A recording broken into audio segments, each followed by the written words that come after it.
podcast is proudly brought to you in part by our wizards on Patreon. If you would like to support positive content, hop on over to patreon.com/MissMaryLou. That's patreon.com/MissMaryLou.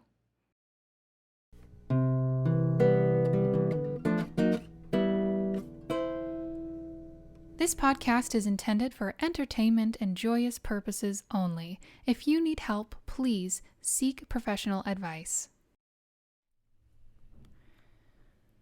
No one is perfect. That's why pencils have erasers. Wolfgang Reeby. I saw this quote. I love me a good metaphor. I had a memory pop up in relation to this quote specifically. I remember before I went off to college, I somehow acquired a giant eraser, like a giant eraser. It must have been from like a dollar store or something, but it was huge. It was just a big pink or white eraser. And I wrote on it. In big capital letters, prepared to make mistakes. I know this might seem like just a simple metaphor or whatnot. I mean, because it is, that's fair. But it really does mean a lot. This writing utensil that's like a staple in all American households or whatnot. They come with an eraser. Messing up is expected. Messing up is good. Messing up is how you learn. And especially being aimed at perfection for so long. It's just all of those little reminders in little places, just gentle reminders that making mistakes should not only be expected but encouraged, because there are some things that I have been so obsessed in the past of making things perfect that I just haven't done it at all, because I was like, well, if I can't do it and it's going to be exactly how I want it to be, I just can't deal with that anxiety. So I can't do it. I can't even approach it because I'm already overwhelmed with all of the things that have to go exactly right in order to get the perfect product that I want. And if there's anything that's really taught me about making mistakes and learning from it and rolling with it, it's definitely been making videos and podcasts and content all the time. Because, if I worked to make every video, every podcast, every live stream perfect, like I would never get anything done. Done is better than perfect. I have heard that a lot too. And I feel like there's still so much outside pressure to have everything be perfect on the first try and have everything just be perfect in general. I don't think perfect really exists, and how awful that is something that crippled my life for so long. And I still feel like there's this crazy expectation at the same time, but it's all just an illusion. Wow, we are really getting deep right at the top of the podcast. Thank you, pencils, for having erasers on the ends of you, which reminds us mistakes are not only expected but encouraged, and they are really valuable. Okay, yes. Hello, good morning, and welcome everyone to another episode of PositiviTea. This is the podcast where we give you good vibes by the spoonful. I am your host, Miss Mary Lou Ryan, and it is so lovely to be back in your ears this week. I took a little bit of a break in February. I've been going through a lot, and in the true form of this podcast, I did what I needed to take care of myself, and I don't feel bad about it. I think taking February off from the podcast gave me the time and brain space that I needed to kind of process what was going on in my life, take care of myself, do what I needed to do. So we're back. It's March. And lots of wonderful things are happening. Let's see. Oh, my tea I'm drinking today. This is actually my second cup, which is a little unusual for me because I usually nurse my morning cuppa. throughout the day, but not today, apparently. I am drinking this really gorgeous blueberry white tea from Geeky Teas. It's called Blueberry Sky. Mostly motivated because I did have a black tea this morning, which was rather punchy, so I needed something a little bit more chill. And this tea, it's so fruity, it's so light, it's so lovely. It reminds me like of warmer weather because I like to drink fruity teas like this when during the summer and whatnot. So it's a happy tea. It's a happy tea. That's exactly the way to describe it. So, friends, a lot has happened in my life since we last chatted in this way.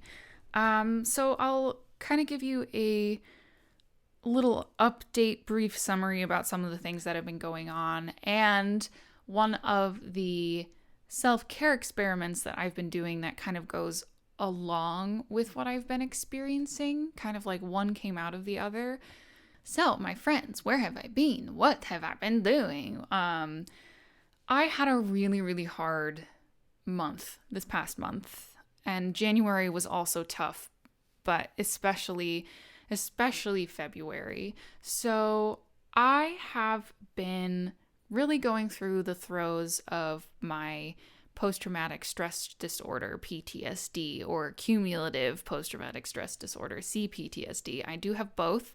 And my brain, apparently, I have been struggling with dissociative disorders in a couple of different ways.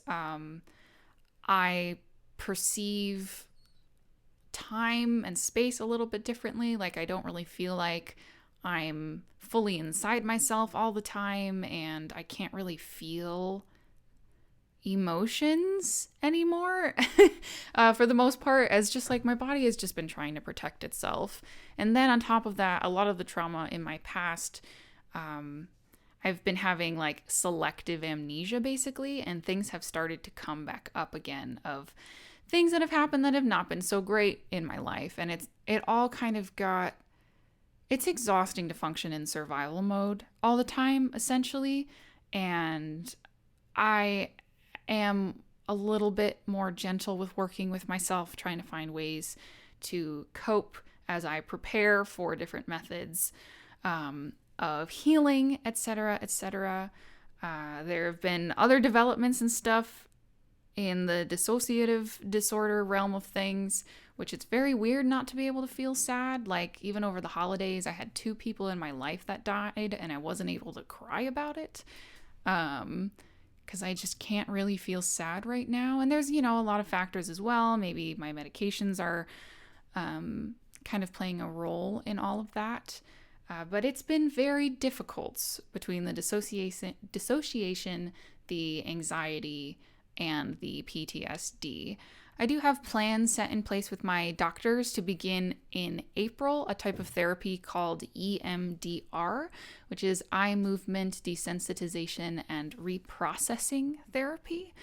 EMDR therapy essentially uses rapid eye movement while you're awake as a tool for reprocessing traumatic events, and the doctor is there to help guide you through and reprocess things, especially like as someone who has suppressed a lot of trauma in their life and has not been able to process it. Like, instead of processing things, I just kind of have, my brain just forgot. So now that things are coming back up and I'm reliving past experiences, it's important for me to go in with a guide and be able to kind of file those things away in my brain in a healthy way. Again, I'm not a doctor. I'm working with a team of specialists who are confident that this is a good avenue for me, but EMDR therapy in and of itself and the science behind it is fascinating. It's really, really fascinating. So yes, hopefully that will be able to begin in April. And I have a lot ahead of me.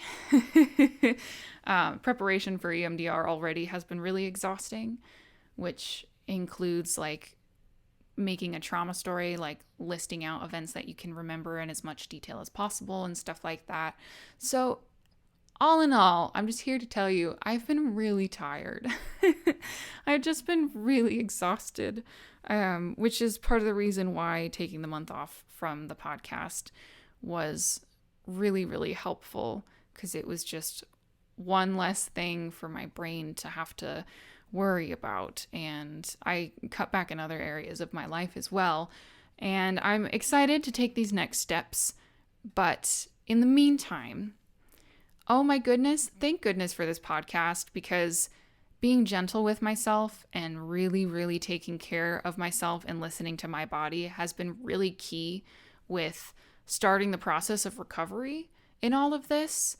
So, PositiviTea fam, you all are wonderful. And I hear sometimes you write to me about ways that the podcast has influenced your lives, like encouraging you to get help, etc., etc. And it also has a profound impact on my life as well. And I'm so thankful for all of you for being here when, we just need to talk about things that need to be talked about. It really, really makes a difference. So one of the things that I have integrated back into my life in a few different ways. For all of you OG podcast listeners, this one has definitely come up in the past, but I've really, really been making a conscious effort to have it be a part of my life every single day, is meditation.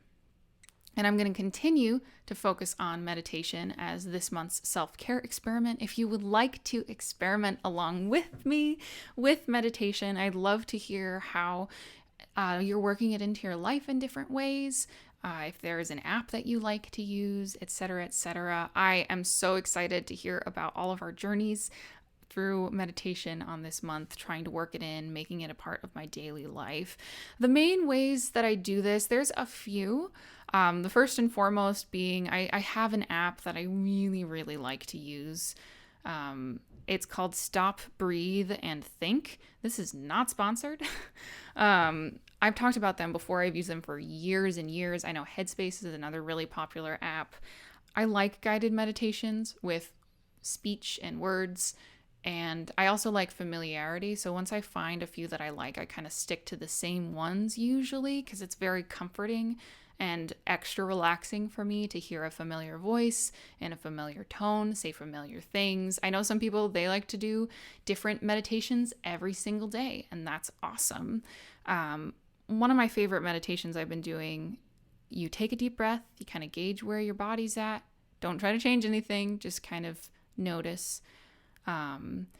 Feel your breathing as much as possible. I like to feel my breath going in and out of my body and like pay hyper awareness in my nose area.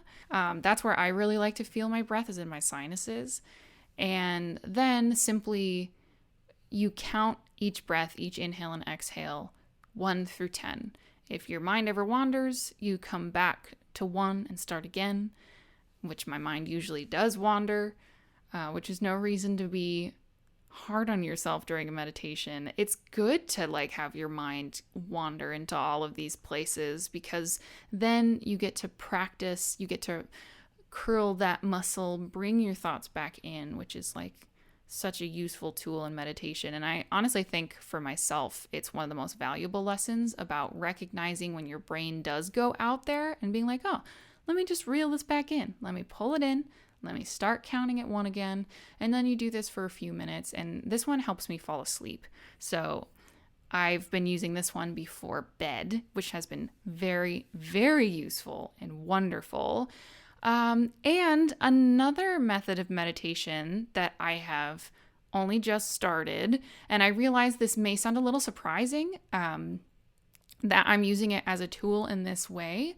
I have started learning to read tarot and oracle cards. I'm using it as another meditative exercise, and especially getting in tune with my intuition. A large part of my trauma in my past is a lot of gaslighting, and essentially I've been conditioned to believe that my instincts are wrong and invalid and they don't matter, which, I would say is not true. It's the opposite of that, in fact. So I'm so used to mentally shooting my instincts down completely and just invalidating them, because that had been done to me for so long. It's been really challenging to kind of get in tune with my gut instincts again. And I found tarot to be a really useful tool in that. And a part of the process that I do every time I sit down to do it and to learn is I just sit there and breathe for a few minutes. So I do like an actual literal meditation before I start looking at tarot cards or oracle cards. So now I'm also meditating in the middle of the day, which is really nice. So doing it in the middle of the day and before bed. And then the actual practice itself involves a lot of just observation. I do a lot of journaling. Oh my gosh, I journaled a third of the way through one of my new Harry Potter notebooks in 1 week. I just wrote a lot. And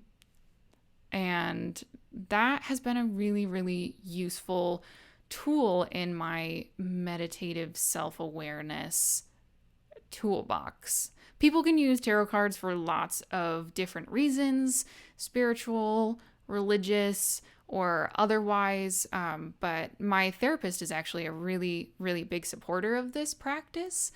And also, it's another way of setting aside time for yourself and just being with yourself and breathing every day. And I found it to be really, really wonderful, really relaxing, and already my itty bitty little like intuitive gut reaction kind of voice has gotten louder, and I've been able to kind of be like, wait, what was that? What? Oh, great. And then listen, trust my instincts, and make decisions and move on based on that. So it's been really wonderful. Also, because this is such a hard time for me in my life, emotionally, with trauma and whatnot, I chose cards to use for my tarot decks. I've decided to harness the power of whimsy. And I got decks that have adorable cats on them, and I love them so much. Shout out to my sister Kelly for guiding me through a lot of this process. She's been practicing for a really, really long time and was excited when I reached out to her, as this was a thing that I wanted to do. But yeah, I don't know if there's really any interest in tarot in this kind of tea time group thing, and I'm not pushing it on anybody at all. It's been a really, really useful part of my meditation routine, and I wanted to share that with you. All right, let's move on to our next segment. Community News. Welcome to Community News. This is the part of the podcast where I ask you, the listeners, to tell me something positive in your life, and then I give you a little shout out, share it with all of you, and celebrate your general awesomeness. This week, I have posts from Instagram and from Facebook to pull from, and I'm really excited to share some of this really, really wonderful community news with you. Okay, so this first one is from Anne Ryan. Hi, Aunt Anne. I've gushed about my aunt before on on the podcast, but she says, maple syrup season was a success, and I will be sending you and a few others that you may know a jug this week. So very selfishly of me. So my Aunt Anne and her husband, they tap maple trees every year and make maple syrup from scratch. And it's a whole process. It's a true labor of love. They had a very successful season this year. And it's so much work to make maple syrup. It's so much work to maple syrup. That statement also checks out. It's so much work between collecting the sap from the trees, boiling it down, bottling it all up. It's a thing. But my Aunt Anne does it every year, and she loves it and really enjoys it. So I'm really glad to hear, Aunt Anne, that it was a successful season. And very selfishly, I am beyond excited to get this maple syrup in the mail. I kid you not. It's the most magical thing to receive ever. I don't know if y'all have had like straight from the trees real maple syrup, but it's it's next level. The flavor is unreal. I save that stuff for like special cups of tea and whatnot because I love to sweeten my teas with maple syrup. And I feel like by using this beautiful, beautiful maple syrup in tea is a really nice way to appreciate and really taste the actual flavor of the maple syrup. So, Aunt Anne, you are a maple tree tapping wizard. I don't think we've ever had one of those wizards before. Congratulations on all of your hard work. And again, very selfishly, I cannot wait to taste it. This next one is also from Facebook. This is from Charles. And he says simply music. Just one word, music. And I think that's a really powerful response. I love music. I studied music. It's a part of my everyday life. I make music. I consume music. I support music. Music is such a powerful thing. And I know for a lot of people, it's such an anchor point as a part of your life. Maybe it's your way to relax in the morning. Maybe it's something that comforts you, that keeps you company, that makes you excited, that makes you feel anything, that makes you feel a variety of things. Music is everywhere. And with the power of technology that we have now with things like Spotify, and there are so many indie artists all over the place making awesome stuff. We have smartphones. We can keep essentially every music that ever existed ever in our pockets, which is incredible. And it's not just music. It is simply music in a really, really beautiful way. And I really wanted to share this response because, you know, I emphasize when submitting, and I say it on the podcast, things big and small can have huge impacts, and music is definitely something that can have a huge, huge impact on your life, especially in a positive way. Ooh, extra tiny bonus good news. I have ice cream now. Total surprise. Also, Mr. Mary may be causing some noise in the background because he's a little restless, but that's fine. Because ice cream. Our last bit of community news is from Instagram. This is from The Silenced Noise, and he says, been getting a ton of great feedback on the recent song release. And this just so serendipitously like ties into the last one. So I was talking about like supporting local and indie musicians, etc. The Silenced Noise is a wonderful recording artist, composer.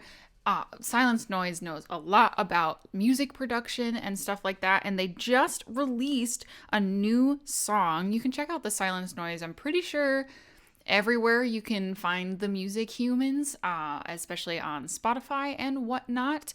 And if you don't know, the Silenced Noise is also a music streamer on Twitch, which is a community that I am so thankful and happy and proud to be a part of.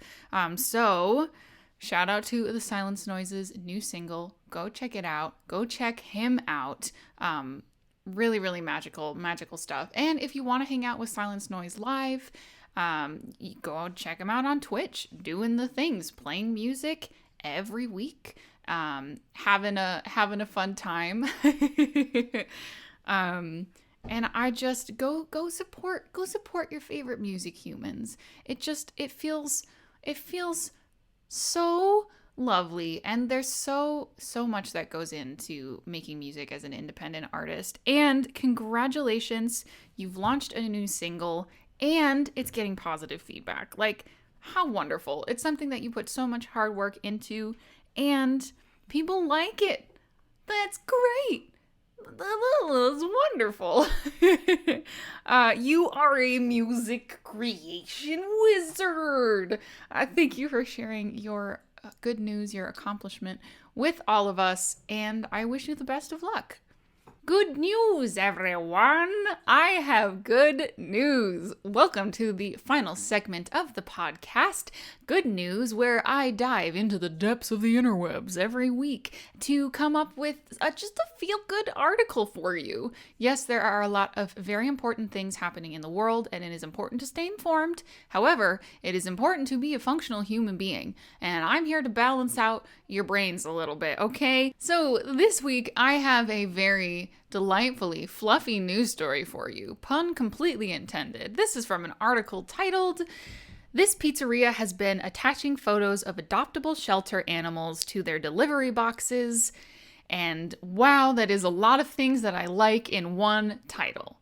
We have pizza, we have puppies. Okay, so there is a pizza shop in Amherst, New York called Just Pizza and Wings Co., and they've partnered with their local SPCA in Niagara. Fun fact, I used to totally live around this area, so I know where this pizza shop is. And what they've been doing is they have been putting pictures of real adoptable puppy dogs on their pizza boxes. The article included a couple of photos and it's really cute. They edit in a little pizza slice emoji next to the doggo's mouth. And then so you can actually adopt these dogs that are on these pizza boxes. There's a little extra incentive. If you adopt a dog through their pizza boxes, you get a $50 pizza gift certificate, which is really awesome. Ever since this story blew up, they've now started selling pizza and pups t-shirts to raise funds for their local SPCA, which I think is just freaking wonderful. And it's working. They have had a doggo find its home, and the movement is only growing from there. And they are also helping other people in their local community set up similar initiatives around them. And there's so much to love in this article. First of all, pizza. I love pizza. Second of all, doggos. I love puppy dogs, and puppy dogs getting adopted. It makes my heart so happy. It's just a wonderful, beautiful thing. And teaming up with a local shelter, not only in putting adoptable doggos on their pizza boxes, but also by now selling merchandise that goes directly to help support financially their local shelter. All of the feel goods. And yeah, this is a great idea that they have, and they're not like, no, you can't have this. No one else can do this. They're actually reaching out to other local businesses in their community so that they can do similar initiatives, similar projects to get more pets adopted. And I love that. So cheers to pizza and puppy dogs. Thank you so much, Just Pizza and Wings Co., for starting something like this. I think, it can be a really, really powerful thing. Also, yay, pizza. Yeah, I just think it's a really lovely combination of a lot of really lovely things. All right, friends, that is it for our podcast today. I hope that you enjoyed it. If you're going to be going on a self-care experiment journey with me this month, please reach out on social media. You can find me at Miss Mary Lou, all the places. I love hearing from all of you in general. It's a really nice reminder, we're not alone in all of this. And you're awesome. Thank you so much for being here. I can't wait to see you. Until next time. And last and most important of all, I hope you have a wonderful week, and I'll see you next tea party. This podcast is lovingly produced, directed, written, and created by yours truly, Miss Mary Lou Ryan. Our music was composed and performed by Jacob Kahn. Our logo designed by Hilda Meyer-Post. And if you'd like to spread a little positivity into the universe, I would love wherever you are tea partying with us to spread the words with those who could use a little cheer in their cuppa. Thank you so much for listening, and I'll see you next week.